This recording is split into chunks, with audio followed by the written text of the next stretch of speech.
Hi everyone, it's nice to see you again. Some of you might know me, some of you might not know me. My name is Adriana, and I'm here on behalf of the Order of Nurses and Midwives from Romania. And together we had several sessions on well-being. Well, since this is the last meeting that we will have under the umbrella of this partnership, wonderful partnership that we had together with your organization. I'm thinking of, having to go through a presentation for you to just maybe review some of the notions that we have discussed about. So, just a little bit. Okay, here it goes.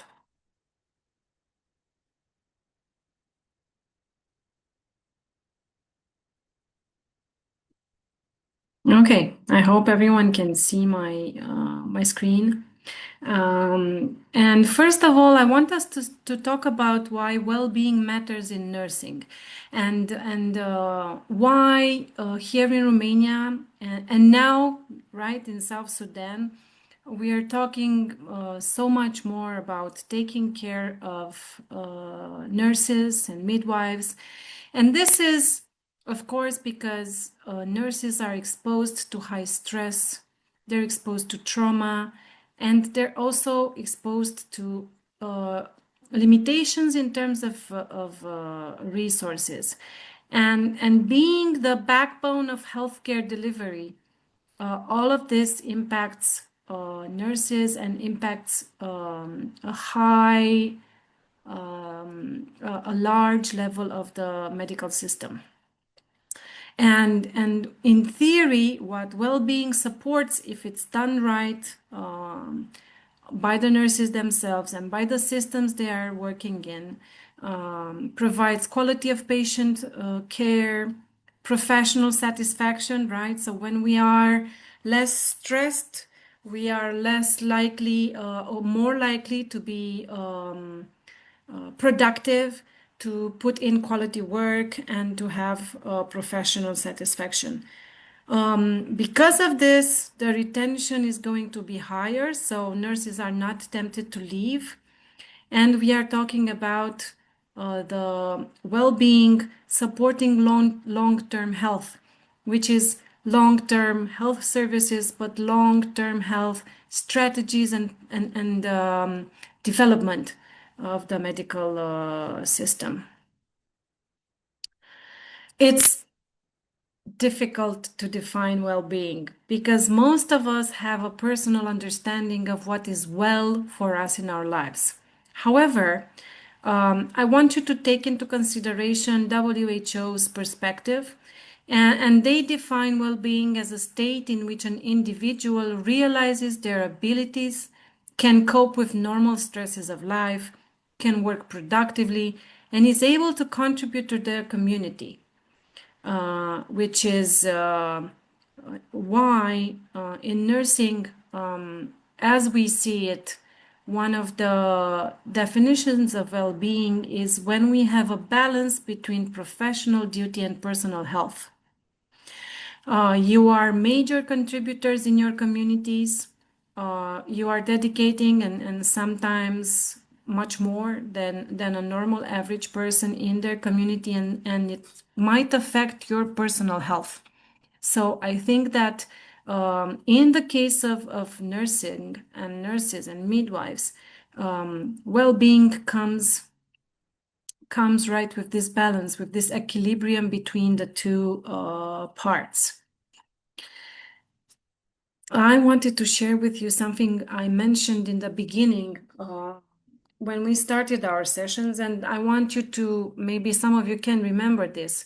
I was talking to you about one of the last branches of, the newest, sorry, branches of psychotherapy. It's called positive psychotherapy, and it's developed by John Seligman. And he developed something that he calls PERMA model. And PERMA comes from different key indicators that can help us understand well-being better and can help us build our lives with much more intention into bringing wellness into our lives and self-care. And Seligman says, in order to increase the well-being in our lives, we need positive emotion.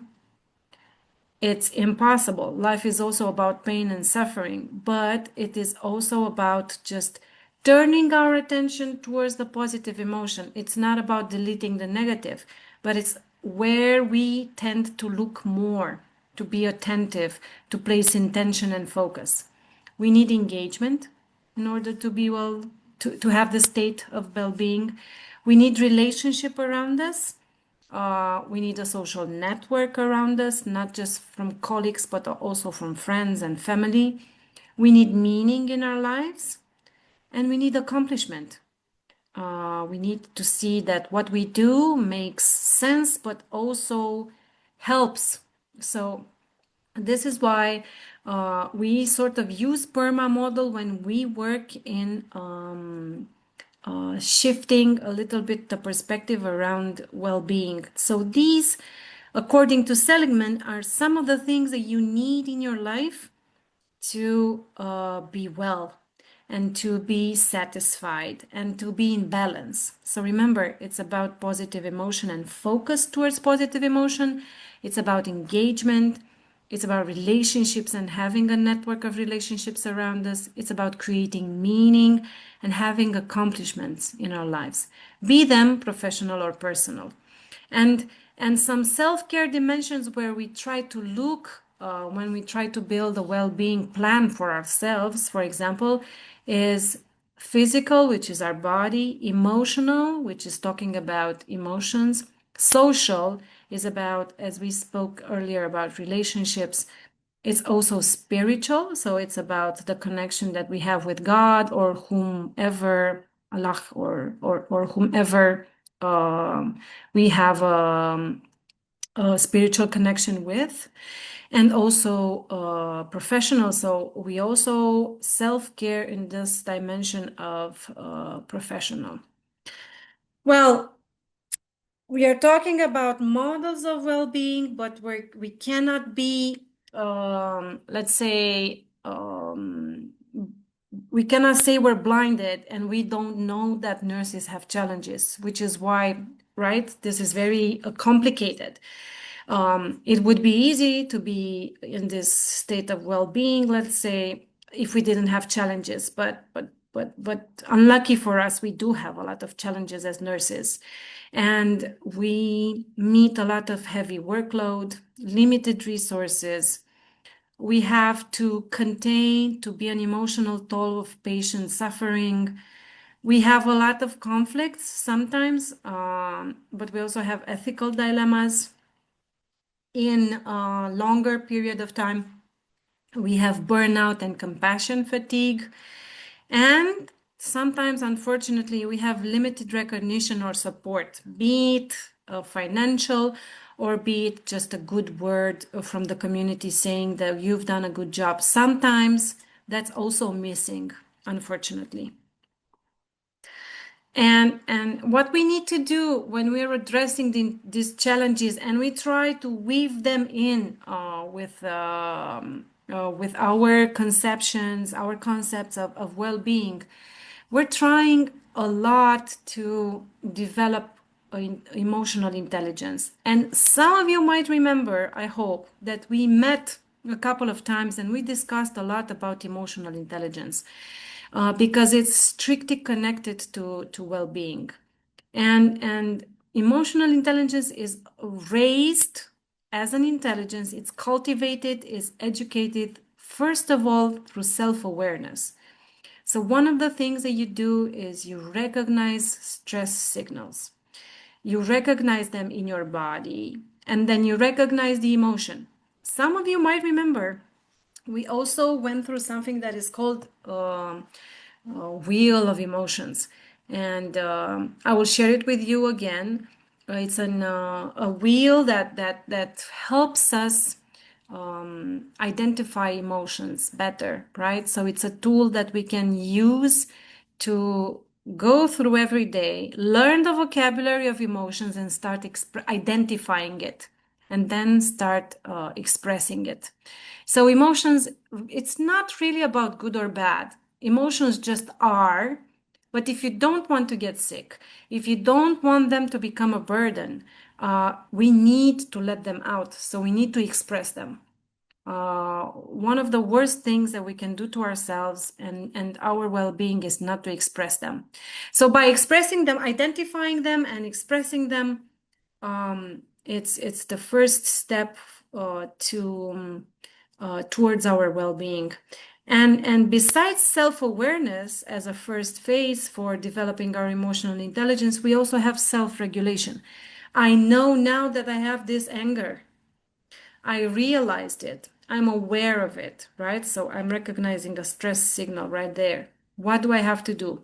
Well, I don't scream, first of all, unless I'm alone in the woods or something. Um, I'm a firm advocate that whenever we can, we need to contain ourselves, even if the emotions are very, very powerful. But we do need to self-regulate them, which is to manage our emotions under pressure. And you might wonder how we do that. We learn to express them in a positive manner. And if we're not able to, we go and express them in a manner that we can, provided that we don't hurt anyone. Which is why my joke earlier about going into the woods or going somewhere where no one can hear you. Of course, you can scream, but make sure that no one is hurt. Of course, maybe you want to throw rocks. It's perfect, but do it, but just be sure that no one is hurt in this process.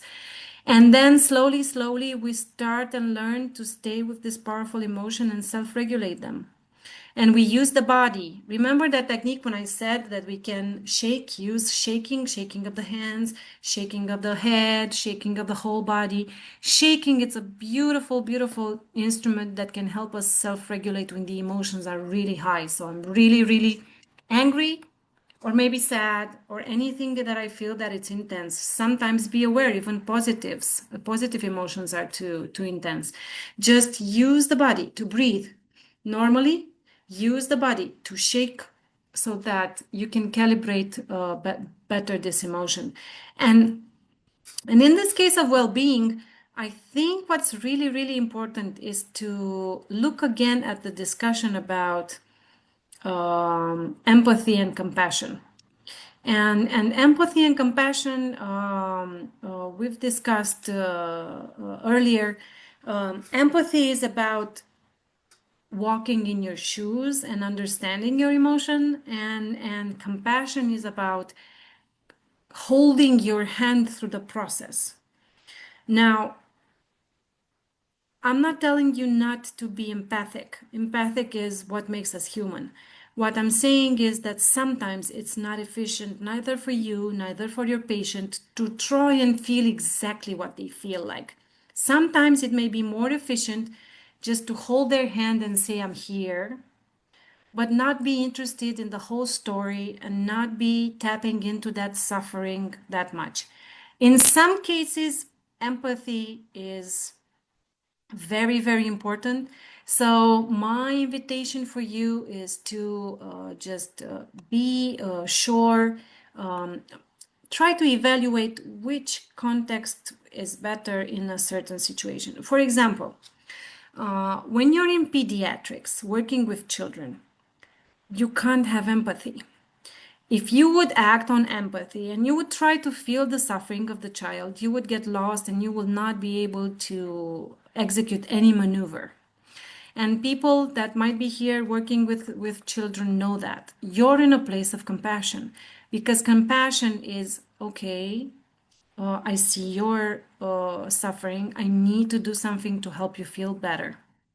If we would be empathic, we would totally lose ourselves in the process and we won't do anything. So there are cases, this is just an example, but there are cases along all sections of medicine, of a hospital, let's say, that in some cases need empathy, in some cases need compassion. And why I'm saying this is that if you practice empathy all day long, I'm pretty sure you would get exhausted by the end of the day. So being aware when compassion is a better instrument helps you to save your energy and helps you get resilient and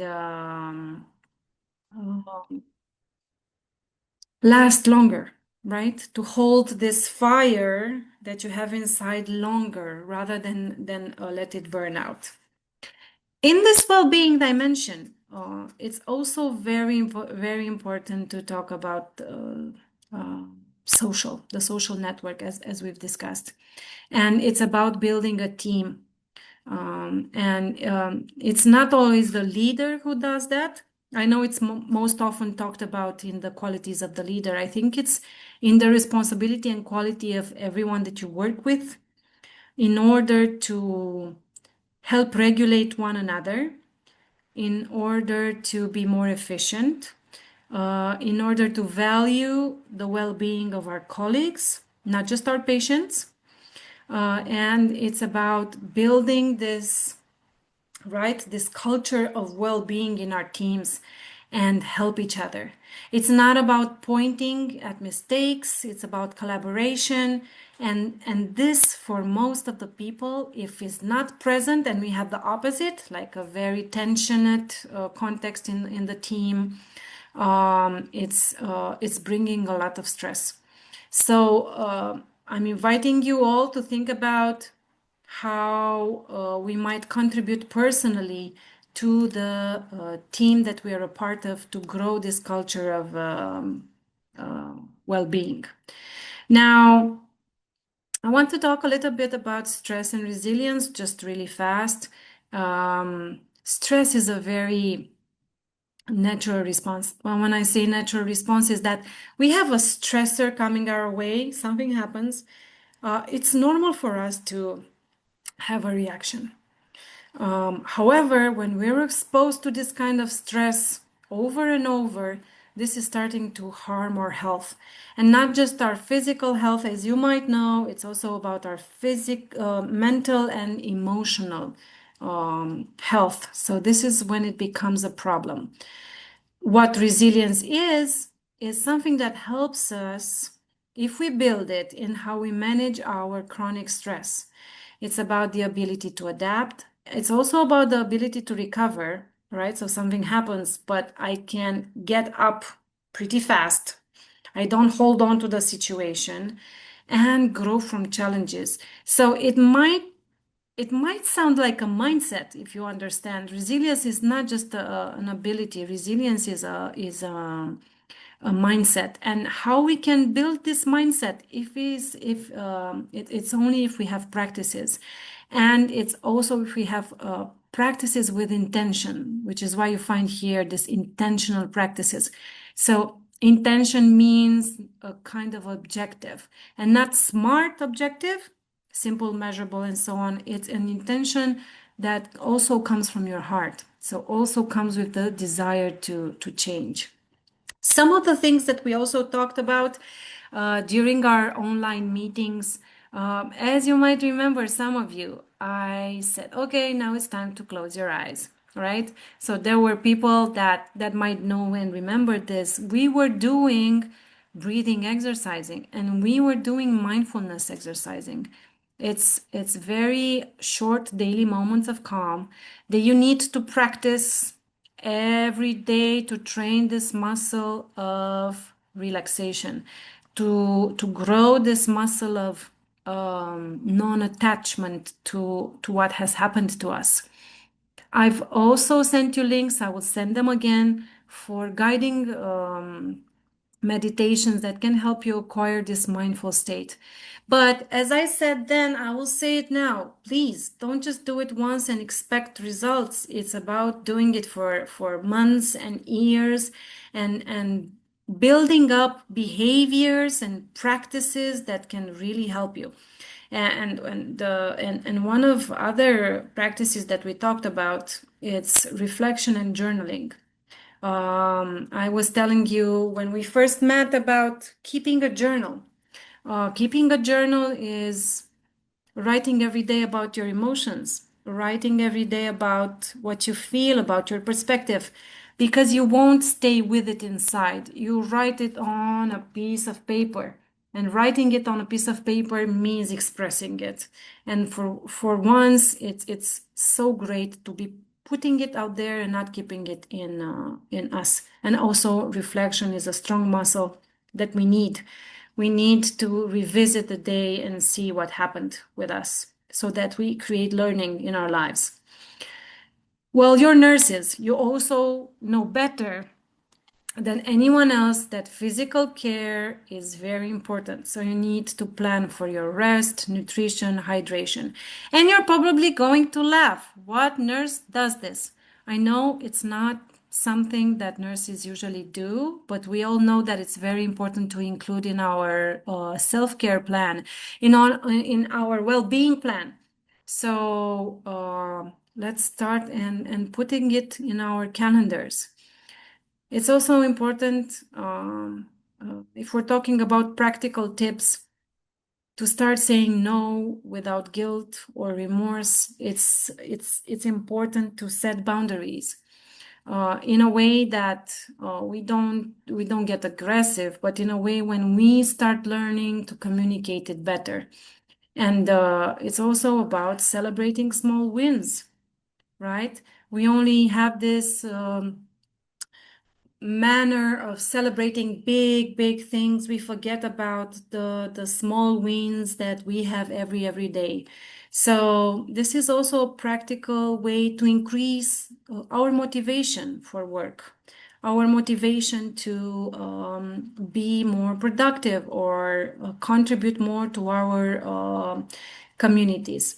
Also, if we're talking about organizations, it is mostly about building this culture of well-being that I was talking about, and having this um, invitation for you to also become a well-being ambassador in your team.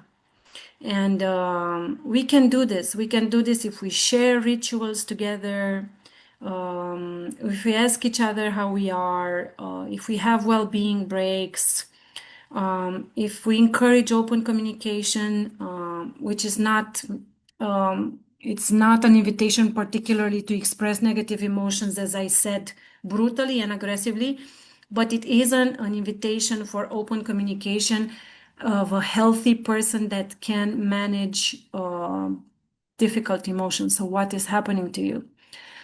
What emotion are you feeling right now? Oh, right now in my body, if I connect, I feel a deep anger or a deep sadness.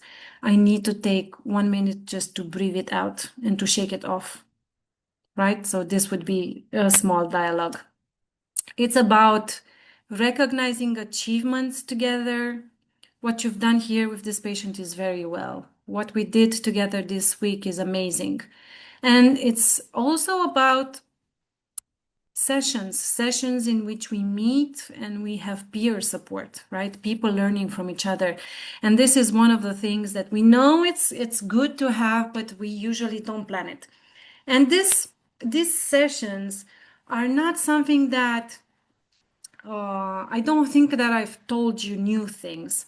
I think that I'm only trying to remember that some of the things that we know that we need to be put in practice are not. And if we want to, we should make theory our practice. And in terms of values and meaning, which gives, if you remember the PERMA model, right? We need meaning. And nursing is a vocation with a strong purpose. And every day, all of your tasks really connect you to the bigger values of this profession: healing, dignity, healthcare services. And if it's done right, this profession fuels resilience and helps you with your long-term well-being, provided that, we have everything else set in place for us. And now, maybe at the end, we can go through this exercise. I want you to take a few seconds and think of a moment in your nursing practice where you felt proud and fulfilled.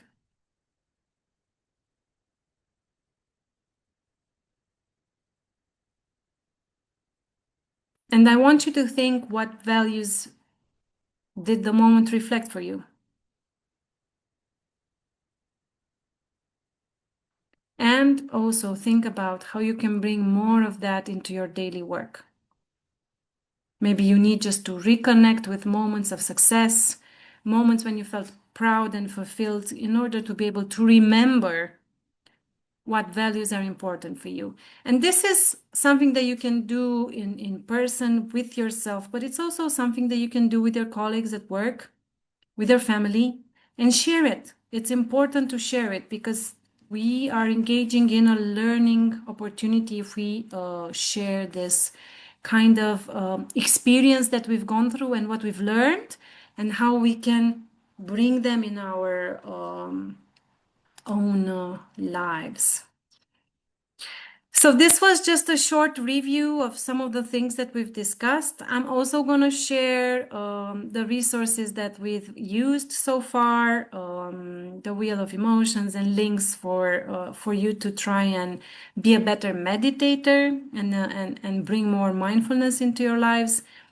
And Agnes has our contacts should you want to write to us or tell us anything. We're much more, we're really open for communication.